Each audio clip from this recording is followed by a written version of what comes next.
Hello students, today I am going to deliver a lecture on sales management, concepts, role and importance, process, functions, evolution of sales management and also the recent trends in sales management.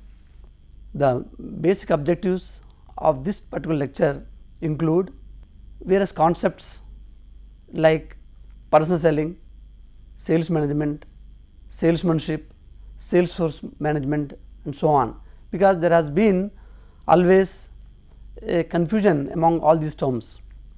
So, I would like to make clear as to what of these mean separately and how we can combine them to call it as a sales management.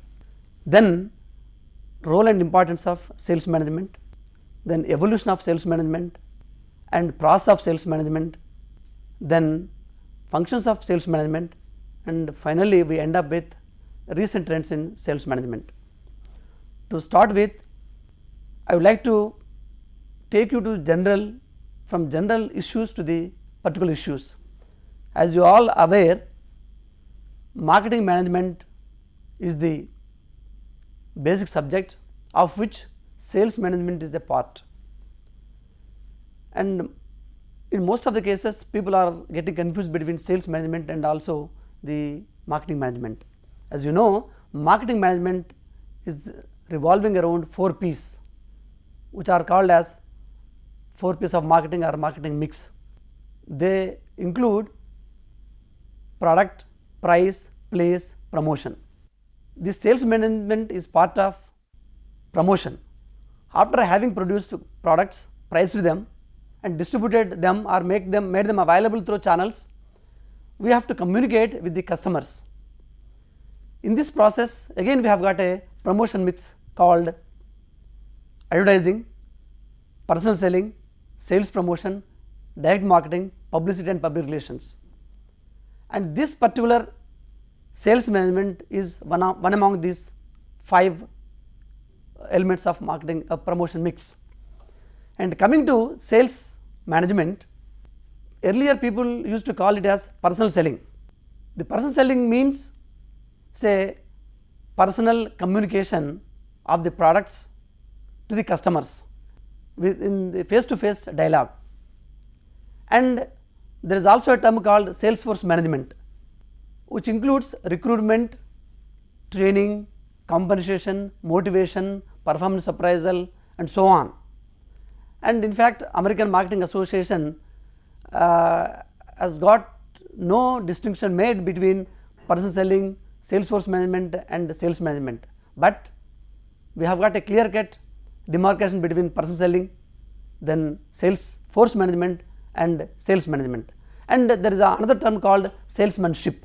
Here it is the art of how to sell the products, how to make presentations and all, and how to end up with successful sales, that is called salesmanship. So, all of them, personal selling, Salesforce management and salesmanship put together, we can call them as sales management. Then we will go to the evolution process of sales management. As you know, the total business, marketing as part of it and sales management also as an integral part of that has undergone changes over a period of time. In the beginning, it started with persuasion. The very purpose why we call promotion is that marketing communication will be always in persuasion. It will be to persuade the customers to purchase their products. It is not simply to inform them, but to persuade them, to convince them about their products, and it should end up with the sales. Therefore, sales management was initially involved with only convincing the customers. Later on, it started with negotiation. It moved further, and see, in the process you should be in a position to explain about in what way this product is going to solve their problems and all that. And the third phase of development of sales management, it took the form of consultative agency. Here they go to the customer, they try to understand the problems and they try to solve the problems of customers through their products and services. And then it has, unlike in the past where there used to be only transactional marketing without going into the details and without maintaining relationships with the customers, they started developing that as a business unit, where in fact we started calling them as team selling, where we have got all the types of people, personnel working, finance, marketing, sales, advertising, everyone will be part of that particular team, which we started calling it as a business management. Then now we have taken it to the stage of strategic partnerships. See, we would like to maintain a continuous relation with the customers.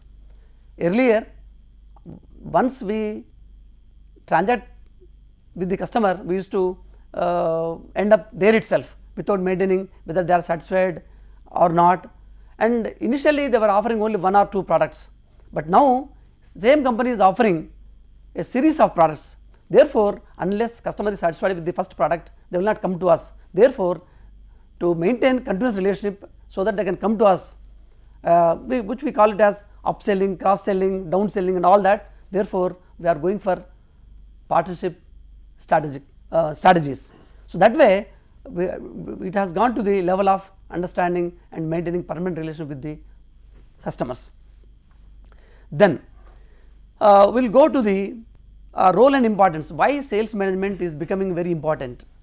Earlier in the olden days, the goods that are offered for purchase were very simple and used no demonstration, used no explanation, no service and so on, like toilet soaps, etc. But today we are making use of computers, cell phones, etc., and their use, their usage and the training, they are very complicated. Therefore, it's a must for them to go for person selling, wherein it provides us an opportunity to interact, to get clarification of our doubts. And one more thing, particularly in the Indian rural environment, most of the customers suffer from consumer inertia. Means though they can afford to purchase, but they do not purchase unless somebody comes to them and rather educates them as to what are the benefits that they are going to get out of them.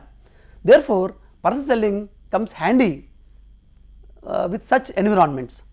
Similarly, in B2B, business to business, unless products are demonstrated, unless we prove their superiority over the existing products, generally consumers do not purchase. Therefore, this person selling provides them an opportunity to make a demonstration, and it gives them lots of confidence among the customers, because they can seek all the clarifications, and also there is a feeling that it provides them an human touch to the problems for the customers. Therefore, day by day there is an importance growing for the sales management. Then we will go to the other part, that is types of person selling.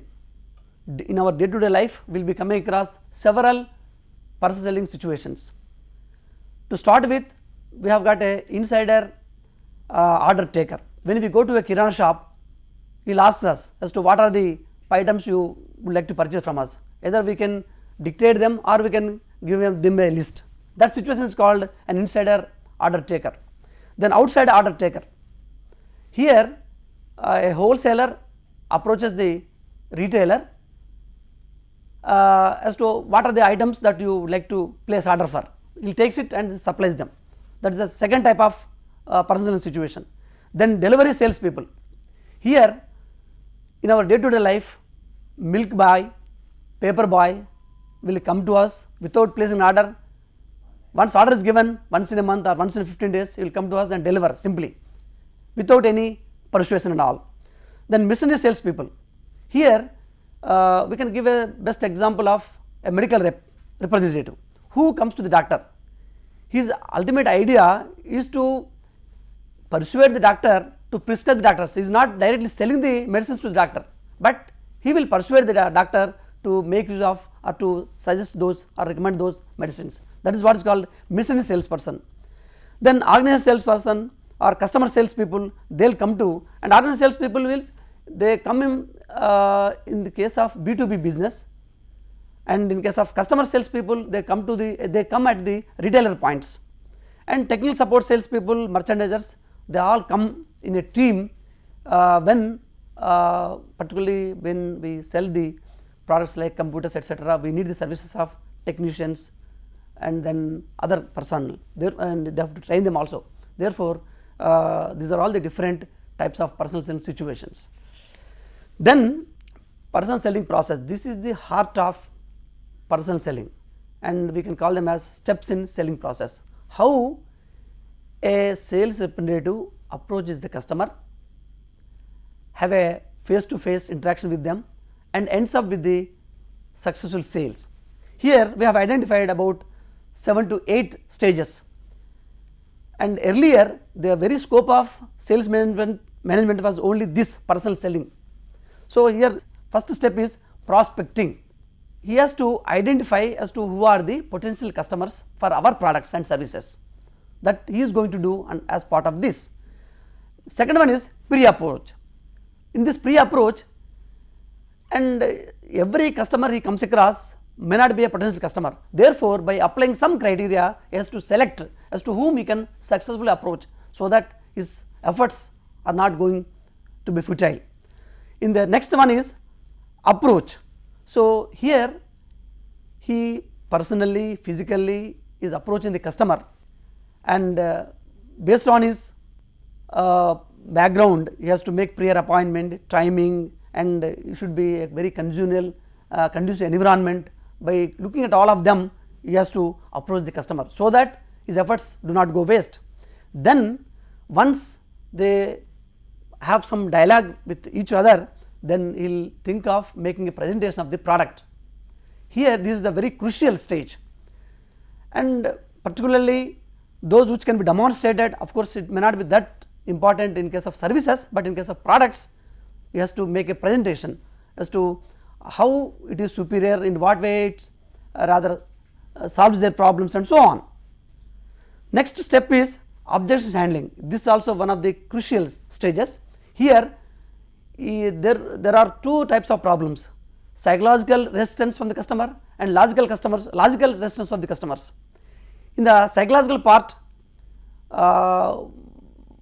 what is the company, what are the other players, what is the brand image, all that has to be clarified by the sales representative for the doubts and clarifications that are sought by the customer. Then once they move further, again they come to as to what is the price, when what is the delivery schedule, when the products are to be delivered, and all that. So once he takes to the stage, more likely that exercise is going to be end up with the successful sales. So therefore, next the question would be, shall I pack it up now, sir? Where shall I send it, like that? That is what is called closing the sale. Follow it up. See, earlier, as I told you in the beginning, the customer event has come in. Just it will not end up with one transaction. We have to maintain the relationship. To maintain continuous relationship, he has to approach them and verify, inquire to what extent the customers are satisfied with the products and what best can be done for future.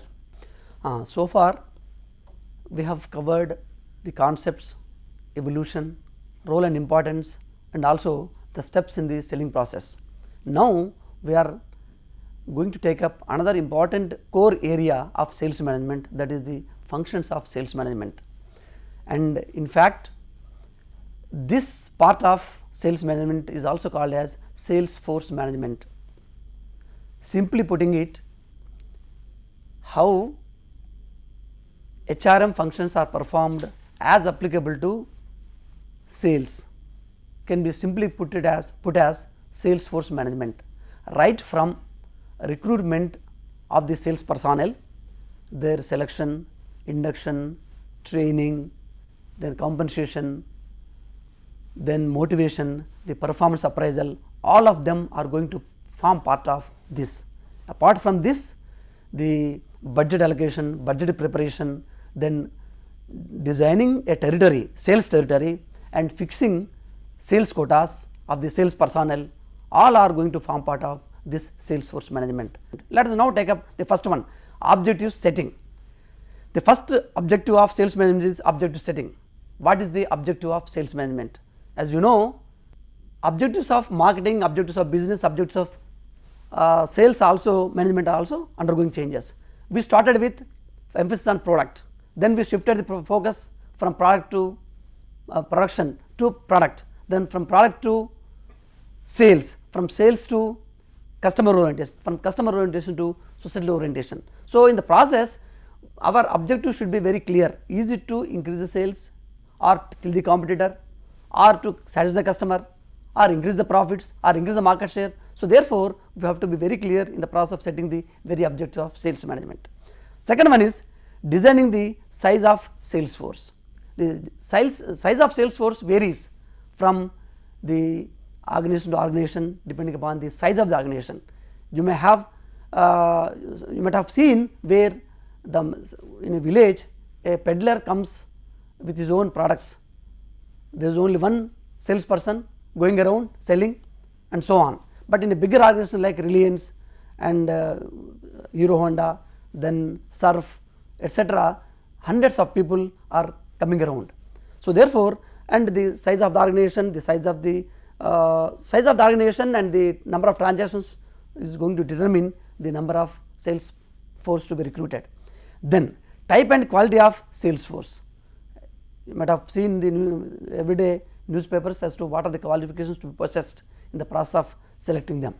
So, it starts with the nature of the job, whether they are technical or routine or merchandisers, retail sales or B2B sales representatives, and all these things are going to decide about the quality and of the sales people and the eligibility criteria. See, next important function is designing of a territory. The company's resources are very valuable, and the wages or the expenditure incurred on sales representatives also is not without cost. Therefore, we have to design the territories so that there is no duplication or overlapping. So, we are going to decide, we are going to determine state wise, district wise, mandal wise the territories, so that the efforts are not duplicated. Next important thing would be fixation of sales quotas and territory allocation. See, we have to fix up the sales quotas, either it could be on the base of units, or it could be on the base of volume in rupees, or it could be on the base of sales per person or sales per the team also. This way sales quotas can be fixed. Then composition of sales force, this is also very important.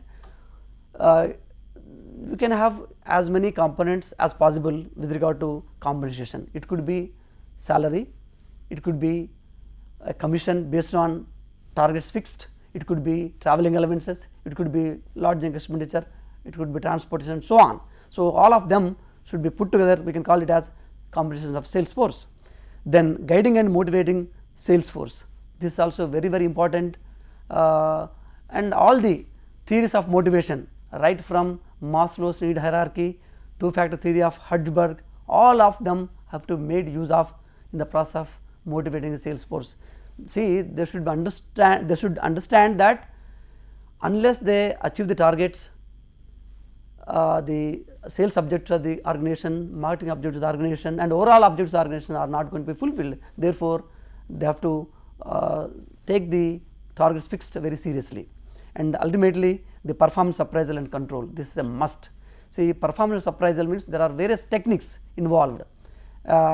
Here already we set the objective and we have allocated the target, design and also the territory. In the light of them, now we have to go for controlling them, that in terms of what is the standard set, what is the actual achievement and performance, and what are the deviations if any, and what are the reasons for these deviations, and how these deviations can be rectified, and where the problem lies. Is it with the sales representative, or is it with the territory, or is it with the management?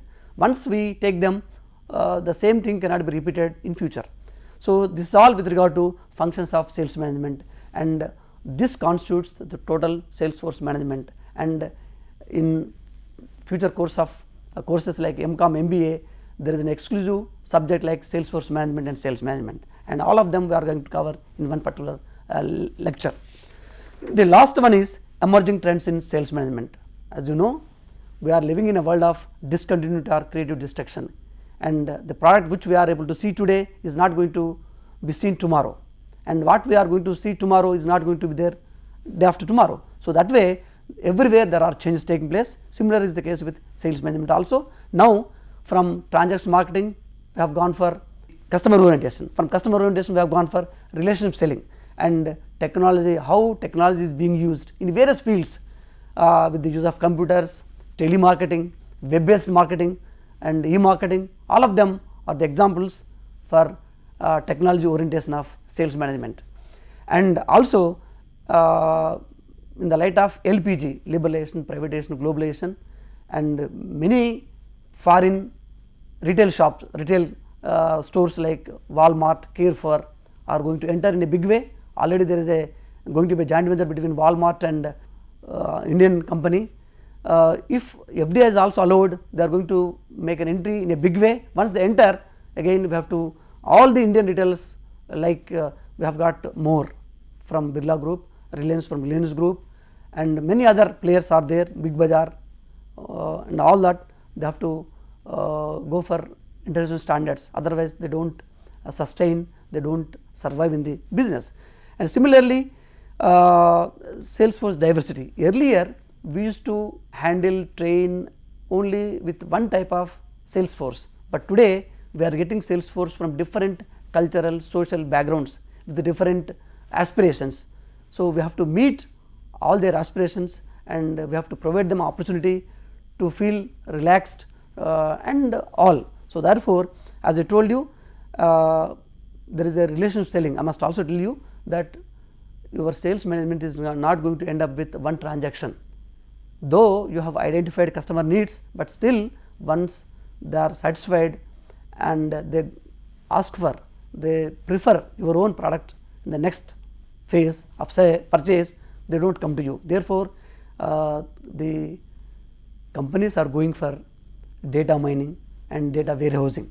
As a matter of fact, they are making use of all the technologies in the process of building. So before you realize as to where your marriage day is, where your birthday is, they are going to remind you, and also they are going to send you greetings, and they will approach you, sir, what is that you need on this juncture at this point of time. So they remind you. This is all with regard to emerging trends in sales management.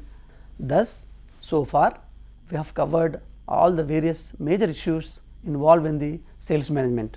Though the time was limited, we could cover almost all the relevant issues, right from concepts to the emerging trends, including person selling, sales force management, salesmanship.